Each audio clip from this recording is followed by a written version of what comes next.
Hola, apreciados amigos, hermanos, consiervos. Gracias por acompañarme en este discipulado. Seguro que Dios te va a hablar. Entreguémosle al Señor esta reunión y le decimos: Padre, en el nombre de Jesús te pedimos, Señor, háblanos y que tu palabra, Señor, haya en nuestro corazón un espacio y que pueda, Padre mío, esa semilla dar fruto en su tiempo. Te lo pido, Padre. Desde ya, Señor, te pido bendice a cada uno de mis hermanos en todo lo que emprendan. En el nombre de Jesús, tu Hijo. Amén.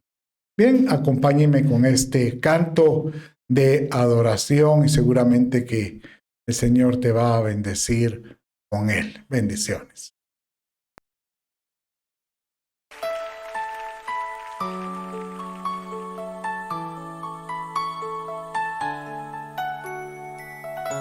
Su presencia está en este lugar. Este es tiempo para humillarnos ante ti, Señor. Reconocemos la gloria y majestad de tu presencia, Señor.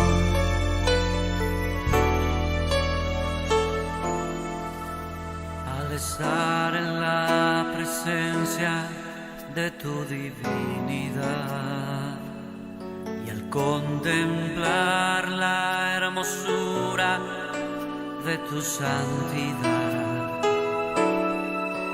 mi espíritu se alegra en tu majestad. Te adoro a ti, te adoro a ti, cuando veo la grandeza de tu dulce amor y compruebo la pureza de tu corazón. Mi espíritu se alegra en tu majestad. Te adoro a ti, te adoro a ti, y al estar aquí delante de ti te adoraré. Postrado ante ti, mi corazón te adora, oh Dios, y siempre quiero estar para adorar y contemplar tu santidad. Te adoro a ti, Señor, te adoro a ti.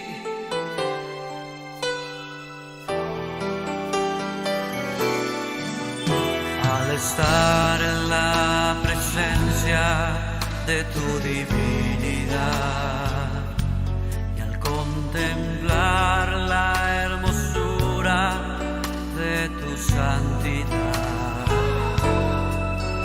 mi espíritu se alegra en tu majestad.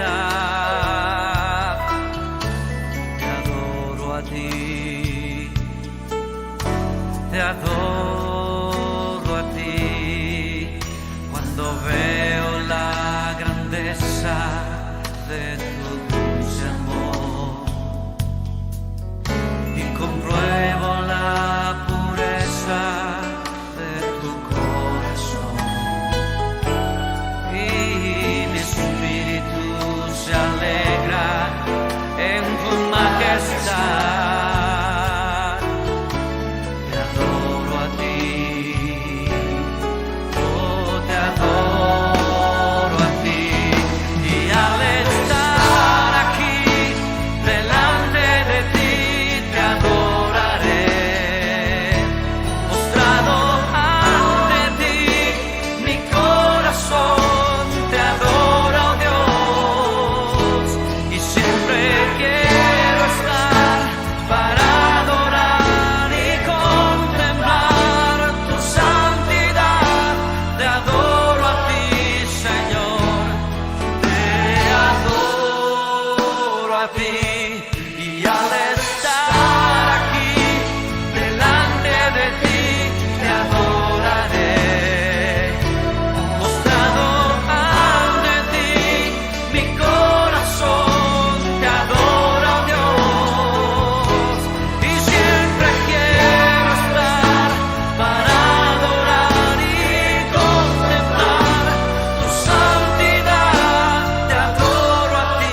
adoro a ti, Señor, te adoro a ti.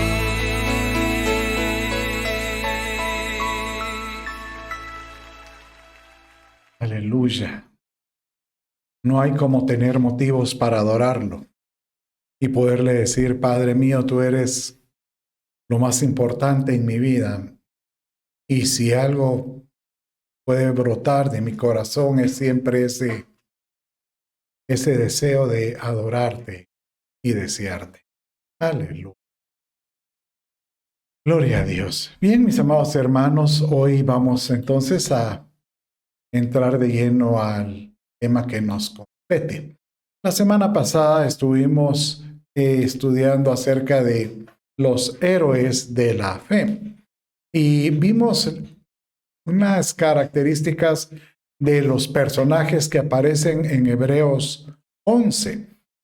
El capítulo de Hebreos es un libro que está prácticamente como un modelo de personas las cuales nosotros debemos de imitar y poder descubrir qué es lo que sucedió en cada uno de estos personajes para que hayan sido seleccionados y que quedaran plasmados en este capítulo. Y por eso es que yo le llamé los héroes de la fe, porque están en el libro de la fe. Y aunque la escritura en el Antiguo Testamento igual, bueno, el Nuevo, pero está lleno de personajes muy, vastedad de personajes, solo unos cuantos estuvieron registrados en este capítulo. Y es porque el Padre quiere que nosotros aprendamos de ellos. Por eso es que cuando se cierra este capítulo, dice de esta manera, y todos estos, vamos a leer en grande, dice así, y todos estos, habiendo obtenido aprobación por su fe, no recibieron la promesa porque Dios había provisto algo mejor. ¿Pero para quiénes? Para nosotros. Diga conmigo, Dios proveyó algo mejor para mí, a fin de que ellos no fueran hechos perfectos sin nosotros. O sea que da la impresión de que, si bien es cierto, todos estos personajes, el proceso que atravesaron en su vida ayudó a su perfección, el Señor dice, pues lo mismo que apareció en la vida de ellos, quiero que suceda en tu vida. Que tú seas también perfeccionado, que tú obtengas esas preseas, que tú seas llamado de los que hacedores de proezas, pericias, y que nosotros podamos decir, Señor, ayuda a mi fe para que yo pueda pues terminar esta vida en victoria y que Señor pueda decirte, buen siervo fiel. En lo poco has sido fiel, en lo mucho. ¿Usted cree que sea posible? Yo creo que sí es posible. Bien, entonces hay un verso que denota qué es la definición de la fe o de este peldaño, le llamo yo, que empezaron estos hombres valiosos o estos héroes. Y dice Hebreos capítulo 11, 1 y 2. Mire cómo dice. Es pues la fe, la certeza de lo que se espera, la convicción de lo que no se ve. Es aquella tener la seguridad que si Dios lo dijo, que si estaba escrito en su palabra, así será. Incluso dice el verso 2, porque por ella alcanzaron buen testimonio los antiguos, o los del Antiguo Testamento que están registrados aquí, su testimonio les valida, los aprueba para poder estar en esta serie, en este listado. Pero me agradó mucho como dice en la traducción del lenguaje actual, porque dice de esta manera. Mire cómo dice. Confiar en Dios es estar totalmente seguro que uno va a recibir lo que espera. Repita conmigo. Confiar en Dios es estar totalmente seguro que uno va a recibir lo que espera. Es estar convencido de que algo existe, aun cuando no lo pueda ver. Y de esta manera Dios aceptó a nuestros antepasados porque ellos confiaron en Él. Qué hermoso poder decir, Señor, que yo sea contado por mi fe en todo sentido. Y en este listado vas a encontrar los personajes que están prácticamente mencionados. Y vimos en la semana pasada la vida de Abel. Bueno, no la vida, pero por lo menos las características de Abel. Enoc. Sabe que de Enoc únicamente hay 2 versos en el Antiguo Testamento y 1 en el Nuevo. Bueno, hay 2 en el Nuevo. Y esa es toda su vida, pero aún así Dios lo consideró. Noé, Abraham y Sara. Esos vimos la semana pasada. Y hoy vamos a ver la vida de Isaac, Jacob, José, Moisés, Josué y Rahab. Primero Dios logramos alcanzar estos personajes. Y después vamos a ver una progresión que aparece en uno de los versos que dice, y aún podría, dice el verso, podría mencionar y da este listado acerca de Gedeón, Barak, Sansón, Jefté, David, Samuel y los profetas. Pero es curioso porque estos inclusive vivieron en tiempos diferentes y están como si estuvieran desordenados.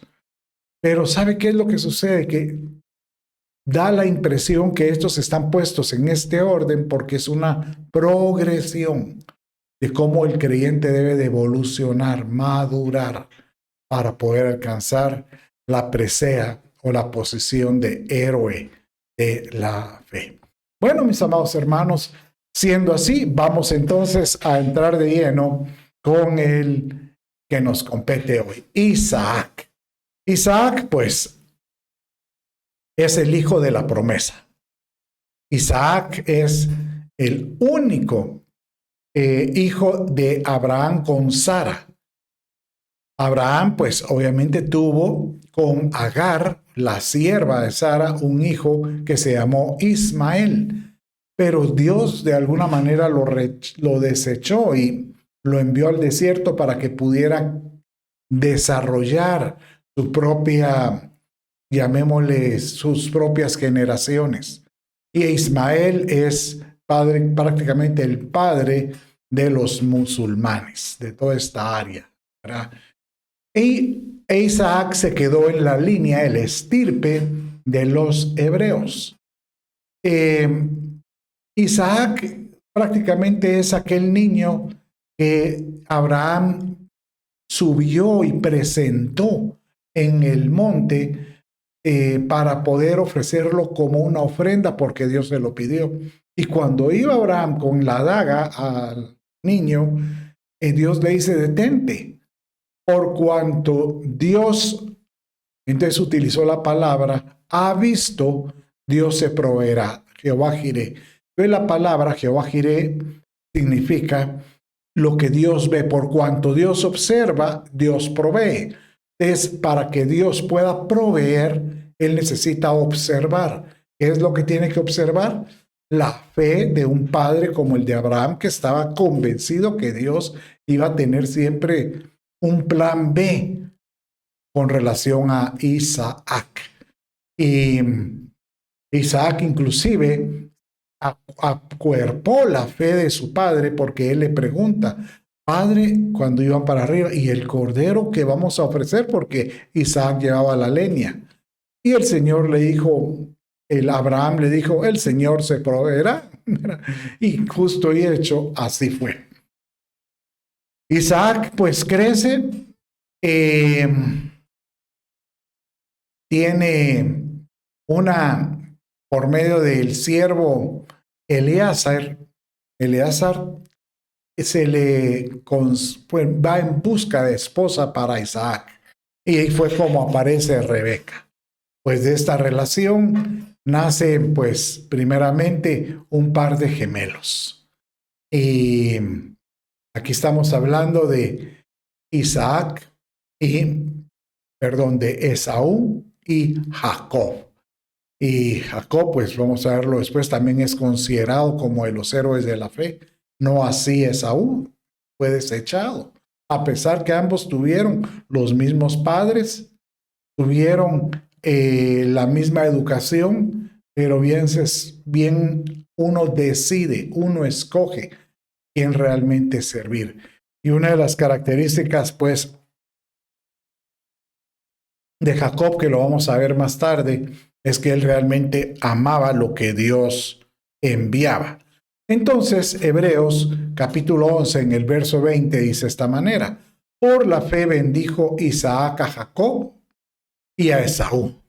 Es curioso porque supuestamente Esaú es el mayor, pero aquí le cambia el orden.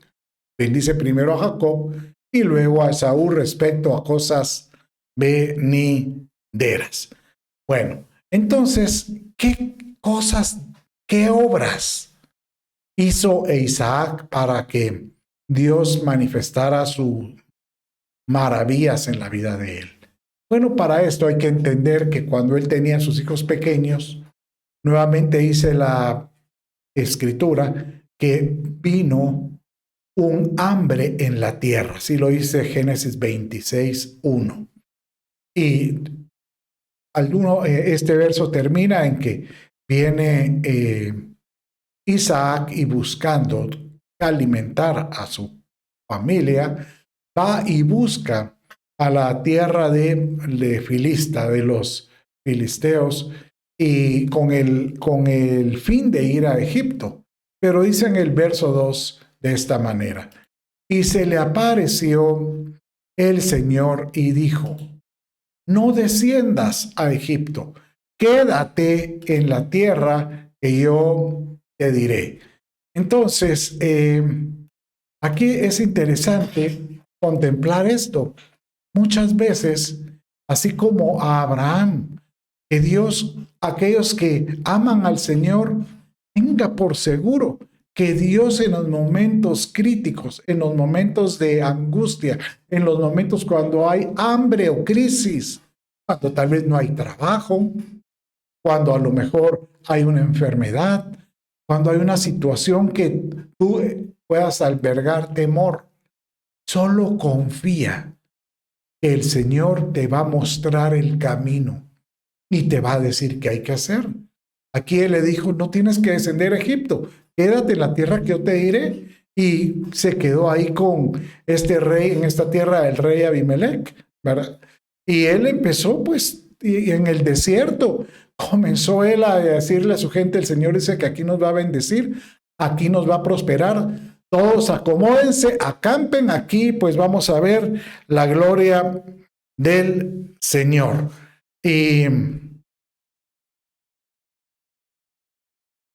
Y sobre todo porque el Señor ha dicho en su palabra que Él nos va a bendecir. ¿Y dónde dice eso?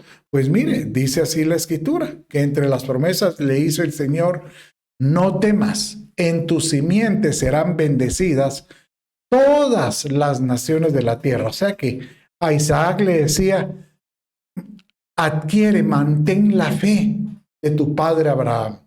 Yo te digo hoy, nosotros somos hijos adoptados de Abraham y tenemos que aprender del padre de la fe como en la fe que tenía su hijo Isaac.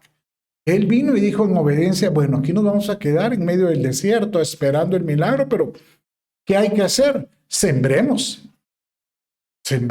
O sea, y estas son las cosas que parecen contrarias, porque cuando hay crisis, lo que menos quiere hacer uno es buscar nuevos negocios, buscar nuevas oportunidades de emprendimientos. Y yo creo que cuando uno tiene la convicción del Padre, ten por seguro que Dios te dice, como te digo hoy, no importa la crisis que esté atravesando, tú siembra, cree en proyectos, da pasos de fe para hacer las cosas que cualquier otro no haría, pero tú sí harías. ¿Y dónde hice esto? Pues mire, como dice Génesis 26, verso 12. Y sembró Isaac en aquella tierra, en esa tierra donde no había lluvia, en esa tierra donde pues, era una tierra árida, donde uno cualquiera le estuviera diciendo alrededor, no no estés haciendo cosas de ese tipo. Pero mire lo que sucedió. Y cosechó aquel año el 100 por 1 y el Señor lo bendijo. Esto es impresionante porque si yo quiero aprender es de la fe de Isaac, que en medio de la crisis, en medio de la pandemia, siempre va a observar áreas de oportunidad donde él pueda decir, yo aquí quiero sembrar porque yo sé que Dios me va a bendecir. Aleluya. Diga conmigo, Dios me va a bendecir en medio de la crisis. Bueno, pero usted dirá, pero ¿cómo hacía para con el agua? Bueno, mire, dice la escritura en estos mismos versos que su padre ya había pasado por estas tierras y Abraham había perforado algunos pozos, pero por las crisis, por el hambre, o sea, la aridez, los cegaron, eran pozos ciegos.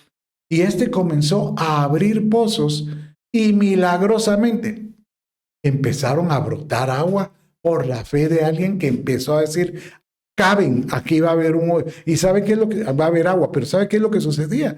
Que cada vez que abrían un pozo, los pastores y los otros, pues, aldeanos de esa tierra se enardecían y decían, no, esa tierra es nuestra, ese pozo es nuestro. Y dice que varias veces les arrebataron los pozos que Isaac y su gente habían abierto. Pero como estos con una mentalidad de decir, bueno, en todos modos yo donde abro un pozo va a haber agua, se lo cedieron. Dijeron, aunque haya problemas, no hay problema. Y mire cómo dice el verso 22 del Génesis 26. Entonces él cedió los pozos y se trasladó de allí y cavó otro pozo. Y ya no riñeron por él porque ya tenían sus pozos con agua. Pero por eso vino Isaac y le llamó Rehobot.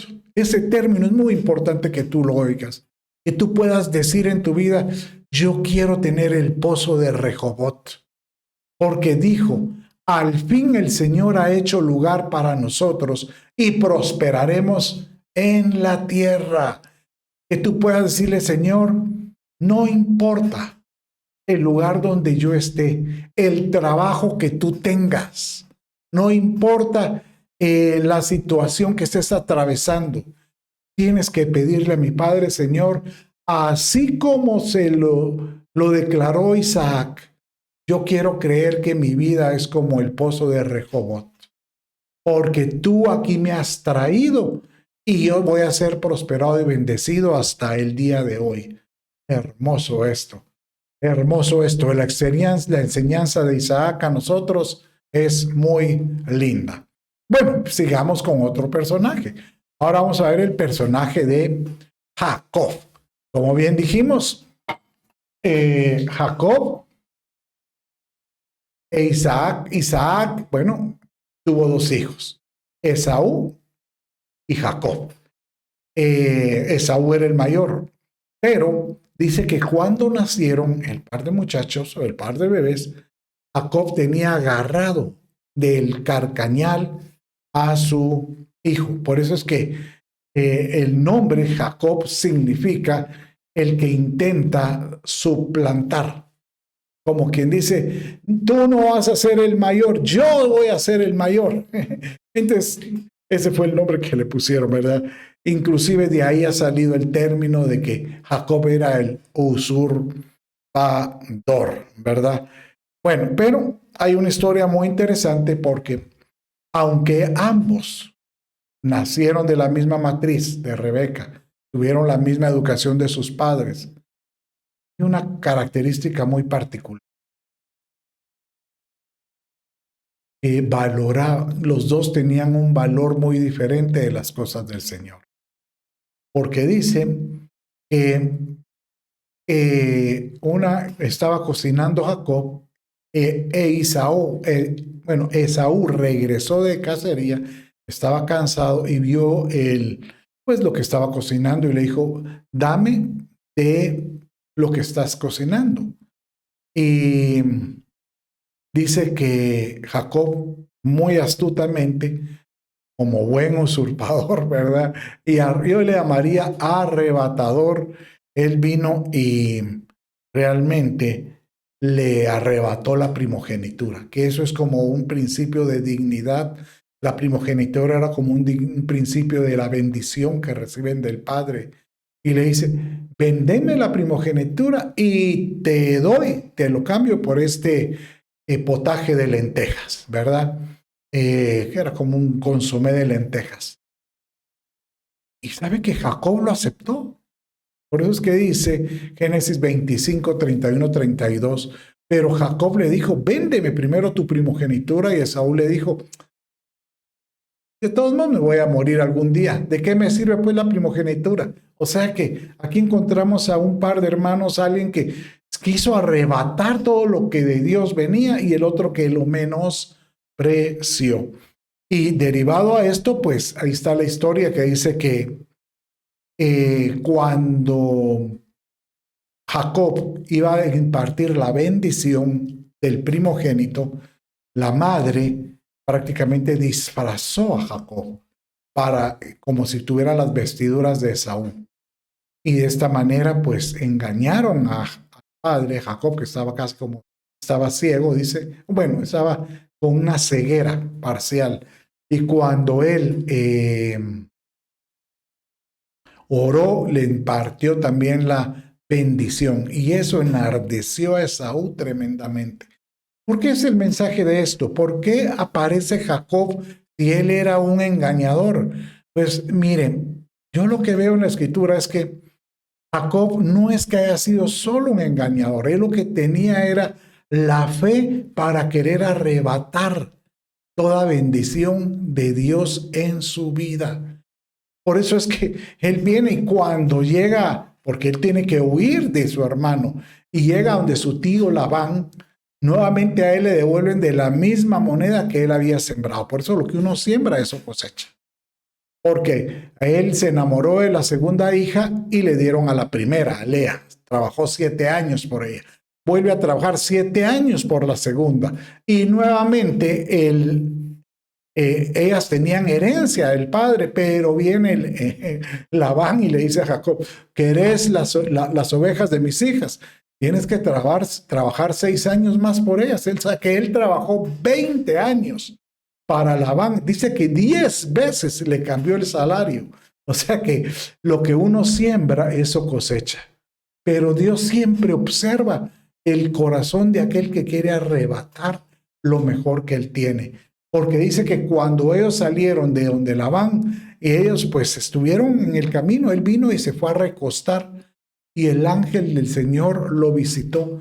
Y vino Jacob, y es que este Jacob es impresionante, porque viene y se pone a pelear con el ángel del Señor. Y dice que lo agarra, yo me imagino que aquello que dice, no te voy a soltar hasta que me bendigas.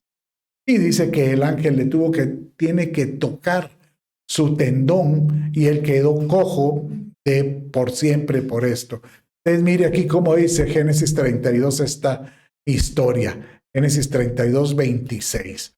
Entonces el hombre dijo, o sea, el ángel, suéltame porque raya el alba. Pero Jacob respondió, no te soltaré si no me bendices. Y él le dijo, ¿cómo te llamas? Y él respondió, Jacob. Y el hombre o el ángel dijo, ya no será tu nombre Jacob, sino Israel. Aleluya. Miren, cuando uno mira ese tipo de experiencias, uno dice, alá, pero esto no es justo, este es un arrebatador, un oportunista. Yo creo que Dios mira el corazón del hombre que hace las cosas por buscarlo y hace cosas que parecieran impensables. como lo hizo él. Realmente es. ¿Y sabes cuándo se da cuenta uno que Jacob cambia? Cuando él está por morir. Porque él cuando está por morir estaba ciego prácticamente. Él tiene que bendecir, él va a bendecir a todos sus hijos. Y dice Hebreos 11:21, por la fe Jacob al morir bendijo a cada uno de los hijos de José. O sea, bendijo a todos, pero especialmente a los de José, que era su hijo amado. Pero mire cómo dice, cómo cierra aquí en Hebreos con relación a la fe de él. Y adoró apoyándose sobre el extremo de su bastón. Como mencionamos, él usaba un bastón porque tenía un muslo golpeado. Pero aquí el mensaje que hay es que él muere ya no confiando en sus propias fuerzas, como siempre lo hacía. Yo quiero que me bendigas, yo quiero que me vendas la primogenitura, yo quiero arrebatar la bendición. No, ahora él está dispuesto a decirle al Señor, por mis fuerzas nada soy. Y eso es algo que te quiero decir. Tú quieres recibir del Señor, aprende a confiar en Él. Apóyate en su manto, en su gracia, en lo que Él es. Porque muchas veces el queriendo nosotros con nuestras fuerzas tratar de agradar a Dios, realmente solo nos puede cansar y nos puede dar algún tipo de conflicto. Pero qué hermoso saber de que antes de morir, supo adorar descansando totalmente en el Señor y sabiendo bendecir a los otros. ¡Qué belleza! Hermosa esta enseñanza. Bueno, pero sigamos viendo. Mire, Jacob tuvo 12 hijos. Y los 12, cada uno tiene una historia tremenda, no terrible, tremenda. Cada uno tenía cada cosa que a él lo hicieron sudar, sudor frío, diríamos. Pero había uno de sus hijos, el cual él amó profundamente, por el cual él bendijo a sus 2 hijos. Y este es José. José es muy particular porque muchos dicen, ¿y cuál era el éxito de José? O sea, ¿cuál era el éxito de que José se pudiera levantar? Y muchos creen que es que de plano porque Dios le dio sueños. Entonces, como él vio los sueños, él sabía. Y yo creo que es algo distinto. Si algo tenían la cultura de los hebreos era que ellos todos los días sentaban a los hijos, poderles pronunciar y declarar y proclamar y decretar las promesas del Padre, los estatutos y los mandamientos de Dios. Y yo puedo imaginarme que de estos 12 muchachos alrededor de Jacob, había uno que saltaba y decía, esa promesa es mía. Yo la tomo, yo la creo. Y este era José. Y porque cuando Dios encuentra a alguien que cree su palabra y que la toma de corazón, ¿sabe una cosa? Dios es capaz de darle su destino en sueños, mostrarle su destino en sueños. En mi persona, yo le quiero decir, yo he visto cómo Dios me ha mostrado, pero tan claro y tan acertado, el camino que Él quiere que yo tome. Y yo le pido, Padre mío, muéstrame que yo pueda ser un ejemplo para alguien más, para cualquiera. Y a José no le fue fácil. Él fue vendido como esclavo. Él estuvo dentro de un mercado de esclavos. Lo compró un militar.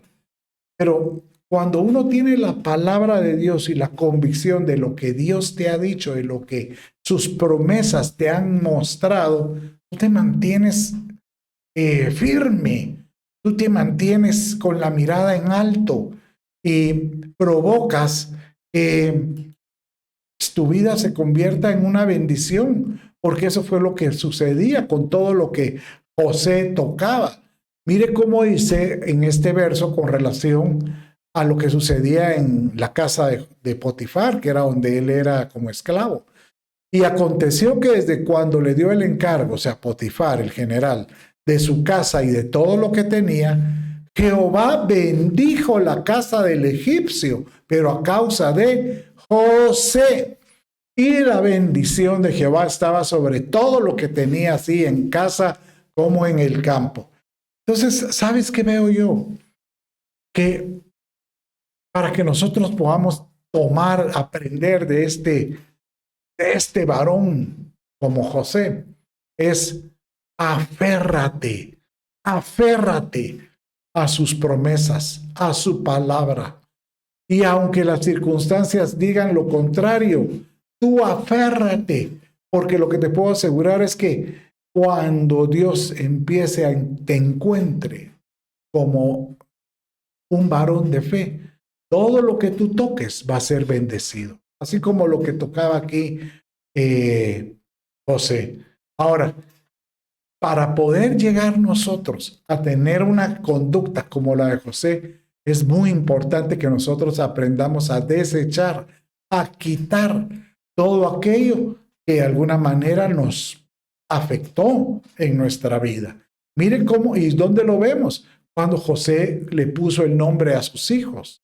Dice aquí en Génesis 41:51 de esta manera.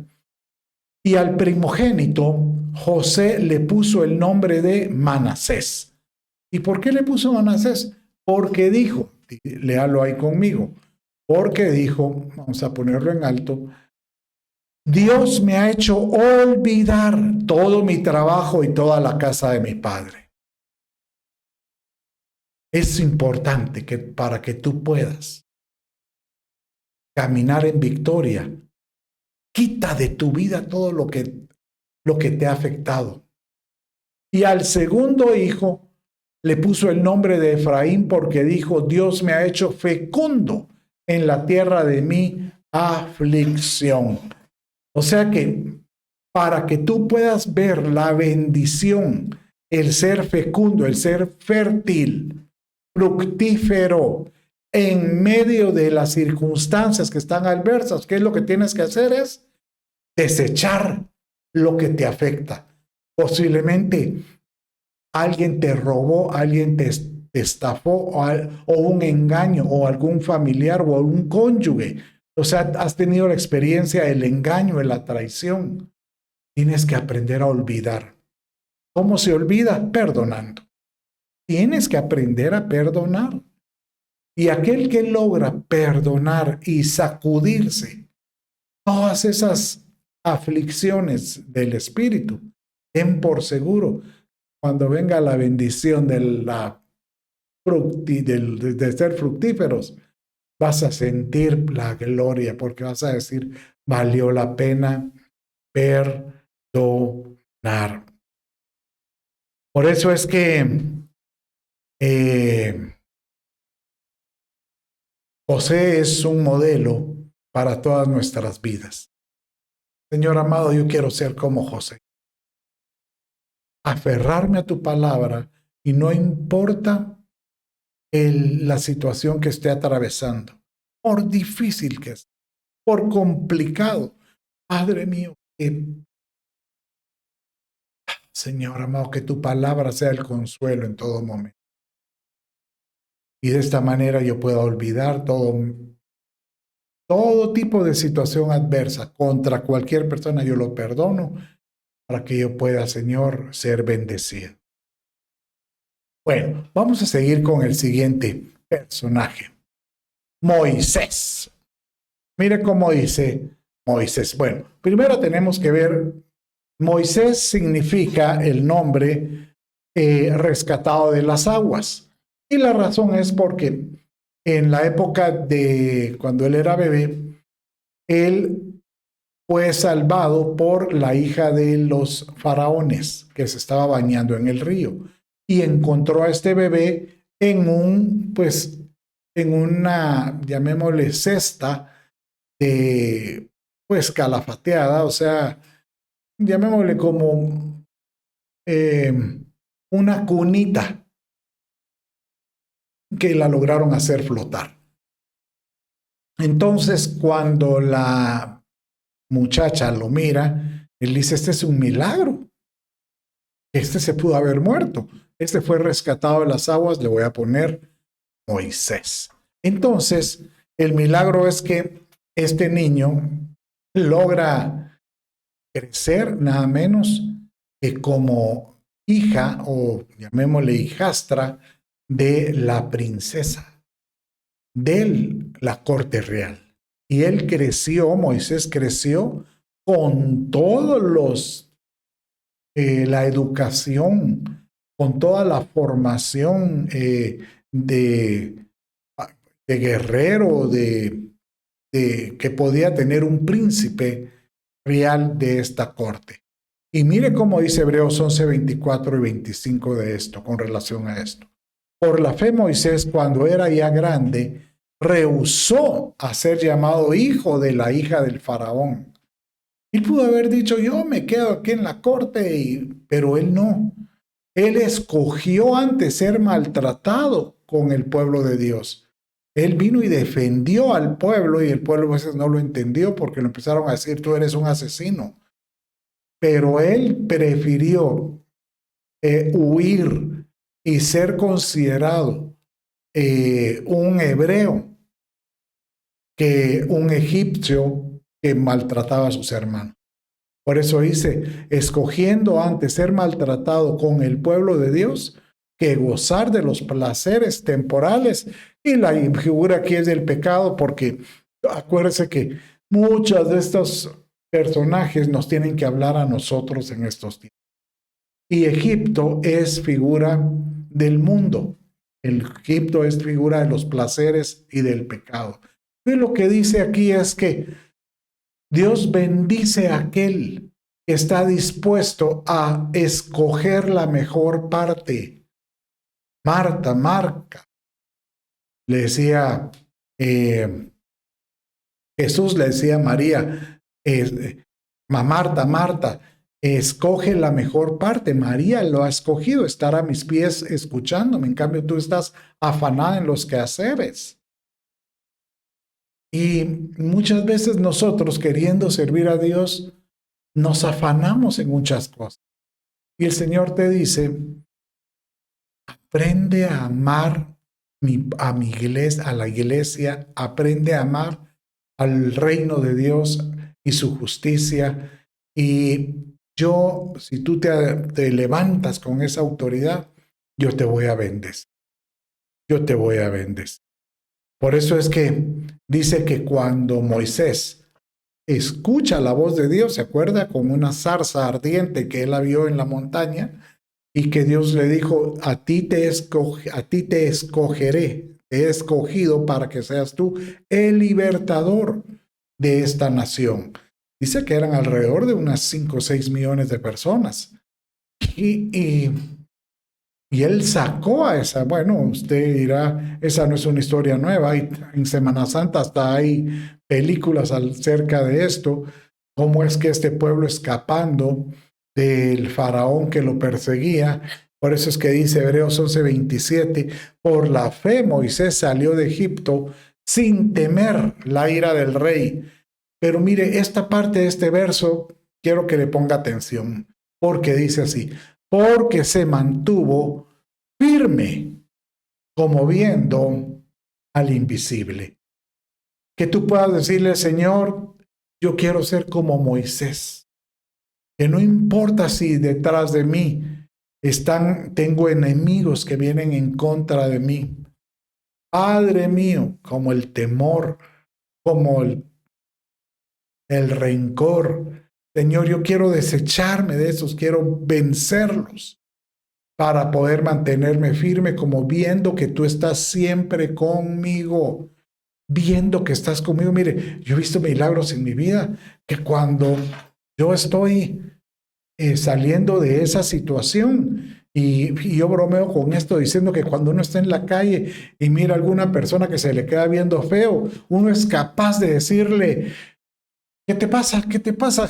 ¿Verdad? ¿Por qué? Porque uno se voltea hacia atrás sabiendo que el que está con usted es más grande y es más hermoso, que siempre lo va a defender ante cualquier situación. Ten por seguro que Moisés tiene mucho que enseñarnos, sobre todo porque él es el que prácticamente estableció llamémosle, la nueva cultura, los hábitos religiosos, los hábitos legales de cómo es que se debería conducir el pueblo por medio de la ley mosaica, que así se le llama, y él fue el que estableció, inclusive el que Dios le mostró que él era el que tenía que establecer la forma de adoración por medio del tabernáculo. Mire cómo dice Hebreos 11, 28 y 29. Por la fe, o sea que este vino y dijo, pero es que esto es impresionante, porque imagínense que Moisés él fue formado con las culturas egipcias, pero también él fue por su entendimiento, su intelecto, él conocía la cultura hebrea. Y cuando él viene, ahora vas a cambiar todo esto, ahora van a empezar yo voy a celebrar con ustedes fiestas de santa convocación para convocar al pueblo y que me pueda adorar presentándome ofrendas. Por eso es que dice aquí, por la fe celebró la Pascua y el rociamiento de sangre, aquel que ponían sangre en el dintel, para que el exterminador de los primogénitos no los tocara. Por la fe pasaron el mar rojo como por tierra seca, y cuando los egipcios lo intentaron hacer, se ahogaron. Realmente Moisés, de todos, él fue el que vivió milagros potentosos. Todos hablan de que tuvieron pues experiencias sobrenaturales, es cierto, pero Moisés no solo las vivió, sino que él fue el que las ejecutó. ¿Verdad? La verdad que es una enseñanza muy linda. Y la ironía en todo esto es que Moisés se le llama en la escritura el hombre más manso sobre la tierra, y este era el que era bien, o sea, dando a entender que a pesar de su carácter tan enojado, que golpeaba la piedra, que mató a ese egipcio, pero terminó sus días siendo manso. Que tú puedas decir, Señor, ayúdame a confiar en tu palabra y tener un corazón afable, apacible, a saber esperar en ti. Aleluya. Bueno, sigamos viendo. ¿Sabe que el favorito de Moisés, o el que andaba con él siempre, de Moisés, era Josué? Y el otro era Caleb. Bueno, la historia es que cuando ellos cuando llegan a la frontera para poder entrar a Canaán, Moisés manda a 12 a incursionar la tierra, a 12 personas, para ver contra qué se iban a enfrentar. Y obviamente vieron enemigos, vieron ejércitos formados con características que podrían infundir temor a cualquiera. Mire, usted me pregunta a mí, yo por supuesto que ante un enemigo así me temblarían las piernas. Pero la diferencia es que después de un recorrido donde hemos visto milagro tras milagro, una columna una nube que nos acompañaba todo el tiempo dándonos sombra, una columna de fuego dándonos calor todas las noches, el maná, que ellos decían, ¿qué es eso? Y era una hojuela deliciosa, las codornices, el agua que salía de las peñas, de las piedras. O sea, ver el mar rojo partir. O sea, uno mira esas maravillas, lo único que puede decir uno es, estos que vemos con nuestros ojos que parecen grandes, son pequeños. Y esta es la característica que tuvo Josué y Caleb. Porque ellos dicen que cuando los demás 10, los 10 compañeros dieron un reporte de los enemigos potentosos, ellos vinieron y se levantaron y les dicen, y hablaron a toda la congregación de los hijos de Israel diciendo, la tierra por la que pasamos para reconocerla. Es una buena tierra, buena en gran manera. No miren a los enemigos. Ellos no hablaron de los enemigos, sí lo sabían, pero no hablaron de ellos. Ellos hablaron de los frutos, de la abundancia de una tierra donde fluía leche y miel, como Dios se los había dicho. Ellos hablaron de las bendiciones. Y yo te quiero hoy decir, iglesia, tú que me estás escuchando, ¿qué es lo que te apasiona? ¿Las circunstancias adversas o las bendiciones de Dios? Es que no las he recibido. Pues aprende a confiar. Solo aprende a pensar, yo donde estoy va a ser bueno. Va a ser una tierra buena en gran manera, porque Dios me ha bendecido y Él me ha traído hasta acá. Y yo estoy convencido que Dios me va a bendecir, ¿verdad?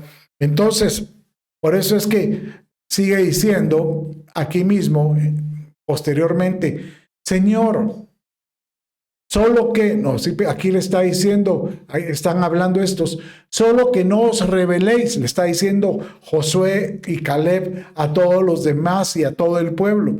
No se rebelen contra el Señor, ni tengan miedo de la gente de la tierra, pues tengan por seguro que estos van a ser presa nuestra.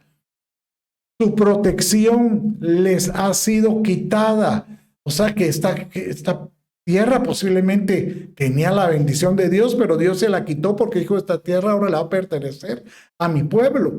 Y el Señor está con nosotros. No le tengan miedo. Diga conmigo, no tendré miedo. Repite conmigo, no tendré miedo. No tengas ningún tipo de angustia, aflicción, temor de las circunstancias. Tan solo mira que Dios, si es capaz de seguirte bendiciendo, por supuesto, te va a bendecir. Cuando uno aprende a descansar en lo que Dios dice, uno es capaz de hacer locuras, o llamémosle así, tonteras. Josué hizo unas cosas que parecieran tonteras. Por ejemplo, Dios viene y les dice, van a ir a conquistar Jericó, pero le van a ir a dar 7 vueltas. Imagínense qué tan grande sería Jericó y estaba rodeado de murallas, que para darle la vuelta total a la ciudad ocupaban un día. Bueno, mírenlo, léalo conmigo. Dice Hebreos 11:30. Por la fe cayeron los muros de Jericó después de ser rodeados por 7 días. 7 días ahí andando y cantando. Bueno, otra cosa es que Dios les dice, pongan a los trompetistas, a los de la tribu de Judá, adelante, que es alabanza. Y cántenme, que yo voy a derrotar a tus enemigos. Y dice que todos los de Jericó, desde los muros, les gritaban, ¡hey! Se van a cansar de estar caminando. Cambien de música. O sea, se burlaban de lo que ellos estaban haciendo. Dios muchas veces nos pide hacer cosas que no entendemos. Pero yo te digo que por la fe, toma tu fe para creer. Y vas a ser como un Josué, como un Caleb. Dice que Caleb, cuando llegó a los 80 años, cuando ya habían conquistado a los enemigos que Dios les había dicho, él vino y le pidió permiso a Josué. Ahora dame la oportunidad de ir a sacar a los del Monte Hebrón. Yo quiero tener el Monte Hebrón. ¿Y sabe quiénes eran estos gigantes? Eran hijos de Anac, o sea, hijos de... ¿quiénes eran esos enemigos? Eran unos gigantes, hijos de Anac. O sea que, todavía me imagino Josué le pudo haber dicho, ¿estás seguro, mano? ¿Estás seguro? Todavía tenés fuerzas. Y él todavía le dice, tengo las fuerzas de como cuando comenzamos a conquistar hace 40 años. Que Dios hoy te diga, te veo con las fuerzas para que puedas emprender cosas nuevas, aunque parecieran locura, aunque parecieran cosas que tú digas, ¿cómo lo voy a hacer? Pero eso es lo hermoso de la fe. Yo puedo hacer como un Josué, creyendo por la herencia, por lo que Dios me dio. Bueno, mis amados, y para terminar, vamos a ver ahora Rahab. Con Rahab se termina prácticamente el listado de estos personajes y después agarra el otro verso donde estaba el otro listadito. Pero Rahab es interesante porque Rahab sabe que ella vivió en Jericó, pero ella era una ramera, o sea, una prosti, pues.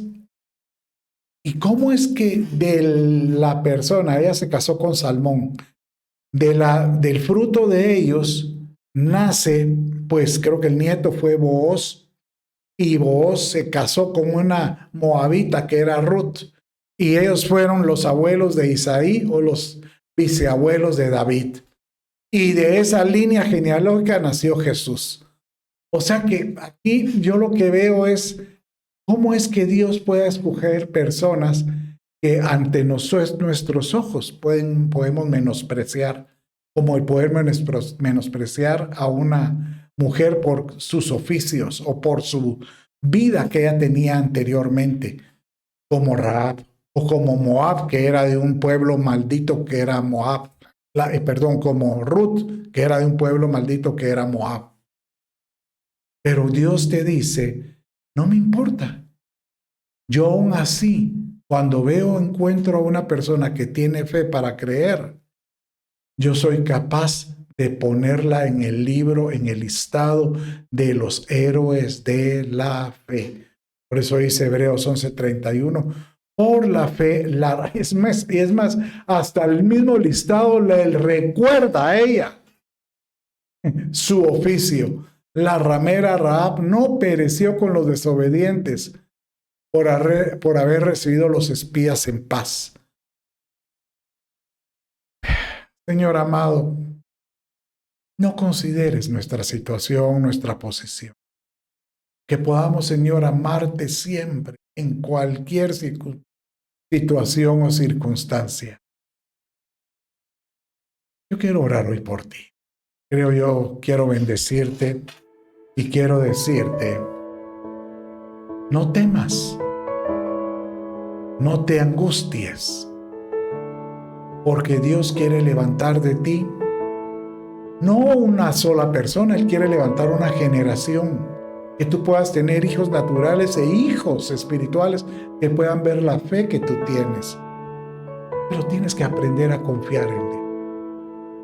Y tú puedas confiar como viendo al invisible, diciéndole, no lo veo, pero yo sé que Dios está conmigo. Yo sé que está conmigo. Déjame orar por ti.